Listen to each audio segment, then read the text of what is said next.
Hello friends, study with TG point में आपका स्वागत है। आज हम फिर से आपके सामने हिंदी ग्रामर के प्रीवियस ईयर क्वेश्चन का एक नेक्स्ट सेट लेकर आए हैं। आशा आपको पसंद आएगा। अगर आप चैनल पर नए हैं तो प्लीज़ जल्द से चैनल को सब्सक्राइब कर लीजिए और साथ साथ बेल आइकन को प्रेस कर लीजिए ताकि नेक्स्ट जो भी वीडियोस आती हैं उन सबकी नोटिफिकेशन टाइम टाइम आपके पास पहुँचती रहे। जितने भी इसमें शिक्षक परीक्षाओं में पूछे गए हैं या फिर यूपी टेट, सी टेट, सभी के हमने प्रीवियस ईयर क्वेश्चन को इसमें इंक्लूड किया है। आइए शुरुआत करते हैं आज के इस सेट की। निम्नलिखित में से कौन सा शब्द अरण्य का पर्यायवाची शब्द नहीं है? अरण्य का पर्यायवाची शब्द जो इसमें नहीं है ये हमें बताना है। कांतार, सुरभोग, विपिन या कानन। जो हमें अरण्य का नहीं है तो ये होता है कांतार, विपिन और कानन। ये तीनों ही अरण्य के पर्यायवाची शब्द होते हैं। अरण्य जो कि हम कहते हैं जंगल को, वन को। तो यहाँ हमारा ऑप्शन बी करेक्ट हो जाएगा क्योंकि हमें नेगेटिव वर्ड बताना है। ये हो जाएगा सुरभोग। नेक्स्ट, राष्ट्रवादी कवि रामधारी सिंह दिनकर को उर्वशी के लिए ज्ञानपीठ पुरस्कार किस वर्ष प्रदान किया गया? 1971 ईस्वी में, 1972 में, 1973 में या 1974 ईस्वी में?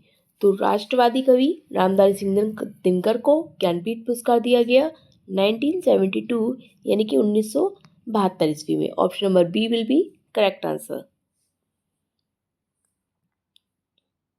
नेक्स्ट, आगे का क्या अर्थ है? जो कुछ भी नहीं जानता हो, जो सब कुछ जानता हो, जो बहुत थोड़ा जानता हो या जो जानता भी हो और नहीं भी जानता हो। आगे आगे का मतलब होता है जो कुछ भी नहीं जानता है, मतलब ज्ञान शून्य। आगे का एक अर्थ ये भी आता है कि ज्ञान शून्य किससे रिलेटेड है? आगे ज्ञान शून्य जो कुछ भी नहीं जानता है, और अगर आगे के विपरीत की हम बात करते हैं तो ये होता है विज्ञ जो सब कुछ जानता है। तो इसलिए हमारा ऑप्शन जो करेक्ट हो जाएगा ये हो जाएगा ए, जो कुछ भी नहीं जानता हो। नेक्स्ट, क्या आप घर भी जाएंगे वाक्य में रेखांकित पद क्या है? संज्ञा, सर्वनाम, विशेषण और क्रिया। इसमें आप जो कि संज्ञा से रिलेटेड है, सर्वनाम से, विशेषण से या क्रिया से।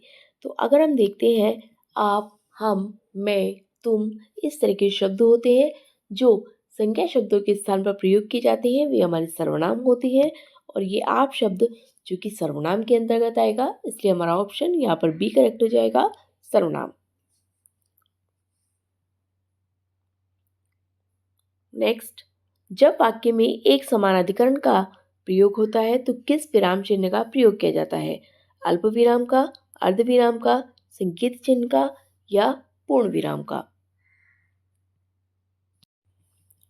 तो जब वाक्य में एक समान अधिकरण का प्रयोग होता है तब हम विराम चिन्ह जो कि अर्ध विराम का प्रयोग करते हैं। ऑप्शन नंबर बी हमारा करेक्ट हो जाएगा, अर्ध विराम। नेक्स्ट, दाहिना का तत्सम रूप क्या है? दाक्षिण्य, दक्षिण, दाहिना या दायां? दाहिना वैसे हम नॉर्मली लैंग्वेज में जब बात करते हैं तो हम दायां बायां करते हैं, लेकिन जो दाहिना का तत्सम रूप होता है ये होता है दक्षिण। जबकि अगर हम बात करते हैं दाहिना अपने आप में एक तद्भव रूप है और दक्षिण जो कि तत्सम रूप है। अगर हम बात करें दक्षिण, तत्सम और तद्भव की, तो ऐसे शब्द जो कि संस्कृत भाषा से लिए गए हैं और उन्हें एज इट इज हम प्रयोग करते हैं, वे हमारे तत्सम रूप होते हैं। और वहीं जो शब्द हम सामान्य बोलचाल के रूप में प्रयोग में लाते हैं वे हमारे तद्भव शब्द होते हैं। नेक्स्ट, उल्हाना शब्द का तत्सम रूप क्या होगा? यानी कि उल्हाना अगर हम देखते हैं ये अपने आप में एक तद्भव शब्द है। इसका हमें तत्सम बताना है। उल्लाहन, उलूक, उपालम या उर्दू वतन। उल्हाना जो कि उपालंब होता है, उल्हाना का तत्सम रूप उपालंब और उपालंब का तद्भव रूप उल्हाना। नेक्स्ट, भुलक्कड़ शब्द में किस प्रत्यय का प्रयोग किया गया है? भूल, अक्कड़, ड़ या भू? तो प्रत्यय जो कि किसी शब्द के अंत में आकर जुड़ते हैं और उसके अर्थ में परिवर्तन ला देते हैं, ये प्रत्यय शब्द होते हैं। अब प्रत्यय भूल अगर हम देखते हैं, ये तो प्रारंभ का शब्द है, ये नहीं होगा। ड़ है, लेकिन जिस शब्द से हमें विच्छेद करने पर जो शब्द छूटते हैं उनका एक मीनिंग भी होना चाहिए, तो ये भी नहीं होगा। भू प्रारंभ का है, ये भी नहीं होगा। अगर हम देखते हैं भूल धन अक्कड़,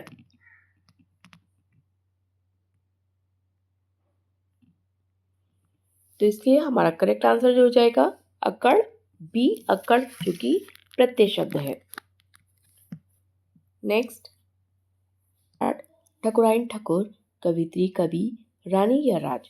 पुल्लिंग परिवर्तन, ऐसे शब्द जो कि हमें पुरुष जाति का बोध कराते हैं वे पुल्लिंग शब्द होते हैं, और वे शब्द जो हमें स्त्री जाति का बोध कराते हैं वे स्त्रीलिंग शब्द होते हैं। अब हमें ये बताना है सम्राज्ञी और सम्राट, क्या ये स्त्रीलिंग शब्द है?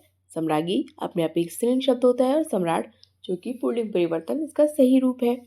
ठकुराइन ठकुर, ठकुराइन एक स्त्रीलिंग शब्द है लेकिन इसका ठकुर नहीं होता है, इसका ठाकुर होगा, तो ये हमारा ऑप्शन गलत हो जाएगा। कवित्री, कवित्री होता है लेकिन इसका कवि नहीं होता है, ये होता है कवि। रानी, रानी का राज नहीं होता है, ये होता है राजा, तो इसलिए हमारा ऑप्शन जो कि ए करेक्ट हो जाएगा, सम्राज्ञी सम्राट। नेक्स्ट, बारिश बहुत ज्यादा हो रही है, इस वाक्य में ज्यादा शब्द क्या है? क्रिया, सर्वनाम, संज्ञा, क्रिया विशेषण। अगर हम क्रिया शब्दों की बात करते हैं, जिस वाक्य से हमें या जिस शब्द से हमें किसी काम के करने या होने का पता चलता है, वे हमारे क्रिया शब्द होते हैं। सर्वनाम जो कि संज्ञा शब्दों के स्थान पर प्रयोग किए जाते हैं, संज्ञा किसी व्यक्ति विशेष या वस्तु आदि के नाम को कहते हैं, और क्रिया विशेषण जहाँ क्रिया शब्दों की विशेषता को बताने वाले शब्द होते हैं। अब हम देखते हैं, अगर ज्यादा, ज्यादा क्या है? होने की क्रिया विशेषता को बता रहा है ज्यादा शब्द, तो इसलिए हमारा ऑप्शन यहाँ डी करेक्ट हो जाएगा, क्रिया विशेषण। नेक्स्ट, हिंदी साहित्य के इतिहास लेखन की परंपरा का सूत्रपात किसने किया था? जॉर्ज ग्रियर्सन ने, रामचंद्र शुक्ल ने, मिश्र बंधु ने या गौरसा दत्तासी ने? तो हिंदी साहित्य के इतिहास लेखन की परंपरा का सूत्रपात जो किया था, ये किया था गौरसा दत्तासी। Option number D will be correct answer. Next, लिपि चिन्हों के क्रमबद्ध समूह को क्या कहते हैं? अक्षर, वर्ण, वर्ण समूह या वर्णमाला? तो लिपि चिन्हों के क्रमबद्ध समूह को वर्णमाला कहा जाता है। Option number D will be correct answer. Next, निम्नलिखित विकल्पों में से तत्सम शब्द का चयन करना है। अस, अंश, अस या अश। इसमें तत्सम शब्द जो कि संस्कृत भाषा से जू के टू प्रयोग किए जाते हैं वे तत्सम शब्द होते हैं। इसमें अस, अंश और अंश नहीं होगा, ये होगा अंश। यही हमारा करेक्ट तत्सम वर्ड है, इसलिए हमारा ऑप्शन बी करेक्ट हो जाएगा यहाँ, अंश। नेक्स्ट, किसका प्रयोग सदैव एक वचन के रूप में होता है? नदी, साधु, प्रत्येक या खर। इसमें जो सदैव एक वचन के रूप में प्रयोग किए जाते हैं, नदी, नदी सदैव एक वचन के रूप में प्रयोग नहीं की जाती है। साधु, साधु भी सदैव एक वचन के रूप में प्रयोग नहीं किया जाता है। प्रत्येक जो कि सदैव एक वचन के रूप में प्रयोग किया जाता है, और घर एक वचन के रूप में प्रयोग नहीं किया जाता है, तो इसलिए हमारा ऑप्शन यहाँ सी करेक्ट हो जाएगा, प्रत्येक। नेक्स्ट, निम्नलिखित शब्दों में से तत्सम शब्द कौन सा है?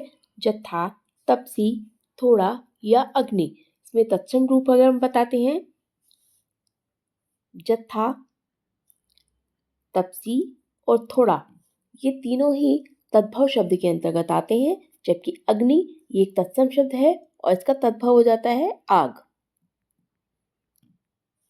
नेक्स्ट, जिसकी ध्वनि केवल मुख से निकलती है वे क्या है? वृत्तास्वार स्वर, निरनुनासिक स्वर, अनुस्वार स्वर या समवृत स्वर। तो जिसकी ध्वनि केवल मुख से निकलती है ये होते हैं निरनुनासिक, निरनुनासिक स्वर, और जिसकी ध्वनि मुख और नाक दोनों से निकलती है वो होते हैं अनुनासिक। तो यहाँ पर हमारा ऑप्शन बी करेक्ट हो जाएगा, नेडोनासिक।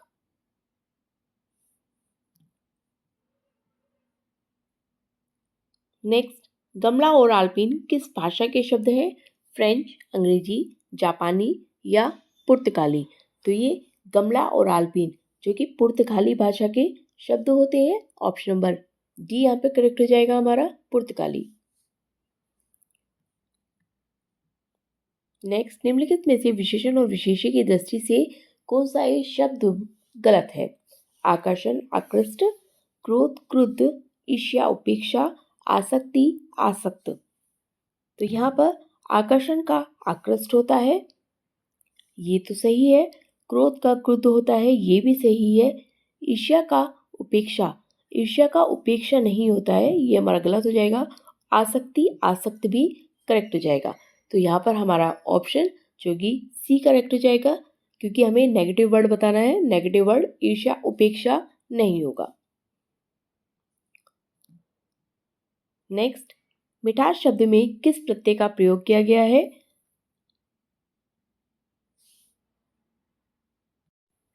मीठा, ठोस, प्यास या आस? तो मिठास शब्द में मीठा धन आस, ये होता है हमारा मीठा धन आस। यानी कि मीठा जो कि एक मूल शब्द है और इसमें आस प्रत्यय का प्रयोग किया जाएगा। ऑप्शन नंबर डी यहाँ पर हमारा करेक्ट हो जाएगा, आस प्रत्यय।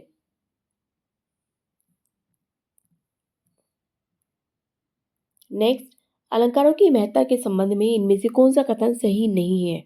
अलंकारों से काव्य सौंदर्य में वृद्धि होती है, अलंकारों के बिना काव्य रचना संभव नहीं है, अलंकार काव्य सौंदर्य उत्पन्न करते हैं, या अलंकारों से काव्य में रोचकता और प्रभूषण आती है। तो यहाँ पर हमारा ऑप्शन जो कि अलंकारों से काव्य के सौंदर्य में वृद्धि होती है, ये बिल्कुल सही है। हमें क्योंकि नेगेटिव वर्ड बताना है तो हम नेगेटिव वर्ड की तरफ जाते हैं।